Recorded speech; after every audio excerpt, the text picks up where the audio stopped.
ସନ୍ତାନ ଚାହୁଁନଥିବା ବାପର ଅମାନବୀୟ କାଣ୍ଡ।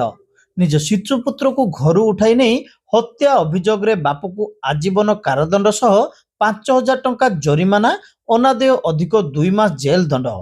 ଦୋଷୀ ଦୁଲାରାମ ବସ୍କେଙ୍କୁ ଆଜୀବନ କାରାଦଣ୍ଡ। ଦଣ୍ଡ ଶୁଣାଇଛନ୍ତି ମାନ୍ୟବର ବାଲେଶ୍ୱର ଓପିଆଇଡି କୋର୍ଟ ଜଜ୍ ଶ୍ରୀ ବିଶ୍ୱଜିତ ଦାସ।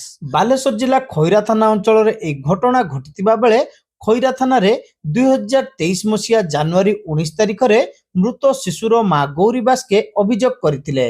ସ୍ୱାମୀର ମୃତ୍ୟୁ ପରେ ଗୌରୀ ଦିଅର ଦୁଲାରାମଙ୍କୁ ବିବାହ କରିଥିଲେ। 12 ଜଣ ସାକ୍ଷୀ ଓ 15ଟି ଦଲିଲ ଦସ୍ତାବିଜକୁ ଆଧାର କରି କୋର୍ଟ ଏହି ରାୟ ଶୁଣାଇଛନ୍ତି। ଏହି ମାମଲାରେ ସରକାରଙ୍କ ପକ୍ଷରୁ ମକଦ୍ଦମା ପରିଚାଳନା କରୁଥିଲେ ସ୍ୱତନ୍ତ୍ର ପବ୍ଲିକ ପ୍ରସିକ୍ୟୁଟର ପ୍ରଣବ କୁମାର ପଣ୍ଡା।